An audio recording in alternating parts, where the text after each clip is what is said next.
ಒತ್ತಡ ಇದೆ ನಿಮಗೂ? ಇನ್ನೂ ಬಹಳಷ್ಟು ನಮ್ಮ ಭಾಗದ ಜನರ ಕಡೆಯಿಂದ, ನಮ್ಮ ಅಭಿಮಾನಿಗಳ ಕಡೆಯಿಂದ, ನಮ್ಮ ಕ್ಷೇತ್ರ ಜನರ ಕಡೆಯಿಂದ ಎಲ್ಲ ಸಾಕಷ್ಟು ಒಂದು ಒತ್ತಡ ಇದೆ. ಹಿಂದೆ ಇರ್ತಕ್ಕಂತ ಒಂದು ಸಂದರ್ಭದಲ್ಲಿ ಮುಂದೆ ಒಂದು ರೀಶಫಲ್ ಮಾಡುವಾಗ ನಮ್ಗೂ ಅಕಾಮಿಡೇಟ್ ಮಾಡ್ತಾರಂತ ಹೇಳಿದ್ರು. 2018ರಲ್ಲೂ ಒಂದು ಪ್ರಸಂಗ ಬಂದಿತ್ತು, 23ರಲ್ಲೂ ಬಂದಿತ್ತು. ಮುಂದೆ ಬರ್ತಕ್ಕಂಥ ಜನಗಳಿಗೆ ಬರ್ತದಂತ ಒಂದು ವಿಶ್ವಾಸ ಇದೆ. ನೀವ್ಯಾರು ಹೈಕಮಾಂಡ್ ನಾಯಕನ ಭೇಟಿ ಆಗತ್ತೆ? ನೀವ್ಯಾರು ದೆಹಲಿಗೆಲ್ಲ ಹೋಗ್ಬೋದು ಸರ್ ಸಚಿವ ಸ್ಥಾನ ವಿಚಾರವಾಗಿ? ದೆಹಲಿಗೆ ಯಾರು ಹೋಗಲ್ಲ. ಕೆಲವು ಜನ ಹೋಗ್ತಾರೆ, ಕೆಲವು ಮಂತ್ರಿಗಳು ಅವರವರು ಒಂದು ಡಿಪಾರ್ಟ್ಮೆಂಟ್ ಇರ್ತಕ್ಕಂತ ಒಂದು ಕೆಲಸ ಕಾರ್ಯಗಳಿಗೆ ಹೋಗ್ತಾರೆ.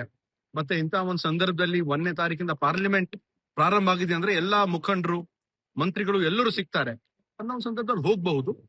ನಾವೇನು ಡೆಲ್ಲಿಗೆ ಏನು ಹೋಗ್ತಾ ಇಲ್ಲ. ಇವಾಗ ನಾನು ನಮ್ಮ ಕ್ಷೇತ್ರಕ್ಕೆ ಹೋಗ್ತಾ ಇದ್ದೀನಿ, ಗುಲ್ಬರ್ಗಕ್ಕೆ ಹೋಗ್ತಾ ಇದ್ದೀನಿ, ನಮ್ಮ ಕಾನ್ಸ್ಟಿಟ್ಯೂನ್ಸಿಗೆ ಹೋಗ್ತಾ ಇದ್ದೀನಿ. ಅದ್ ನಂತರ ಬಂದಾದ್ಮೇಲೆ ಮತ್ತೆ ಬೆಲ್ಗಾಂ ಇರ್ತಕ್ಕಂಥ ಮತ್ತೆ ಒಂದು AICC ಅಬ್ಸರ್ವರ್ ಆಗಿ ನನಗೆ ಆಂಧ್ರ ಪ್ರದೇಶಲ್ಲೂ ಕೂಡ ಹಾಕಿದ್ದಾರೆ. ಅಲ್ಲಿ ಒಂದು 2 ದಿವಸ ಹೋಗ್ಬಿಟ್ಟು ಬರ್ಬೇಕಂತ ಮಾಡಿದ್ದೀನಿ. ಸರ್, ನಿಮ್ಗೆ ವೈಯಕ್ತಿಕವಾಗಿ ನನ್ನ ವ್ಯಕ್ತಿತ್ವ ಇನ್ನೊಂದು ಏನಾದ್ರೂ ಅಭಿಪ್ರಾಯ ಮೇಲೆ ನಡೆಯಲ್ಲ. ಇದು Congress party, high command supreme. High command ಏನ್ ತೀರ್ಮಾನ ತಗೊಳ್ತಾರೆ ಅದಕ್ಕೆ ಎಲ್ಲರೂ ಭದ್ರಾಗಿದ್ದೀವಿ ಅಂತ ಹೇಳಿದೀವಿ. ನಮ್ಮಲ್ಲಿ ಇರ್ತಕ್ಕಂತ ಸುಮಾರು 140 ಶಾಸಕರು ಹೈಕಮಾಂಡ್ ಏನ್ ತೀರ್ಮಾನ ತಗೊಳ್ತಾರೆ ಅದಕ್ಕೆ ನಾವು ಭದ್ರಾಗಿದ್ದೀವಿ. ನಮ್ಗೆ ಮೊದಲು ಕಾಂಗ್ರೆಸ್ ಪಕ್ಷ, ಕಾಂಗ್ರೆಸ್ ಪಾರ್ಟಿ.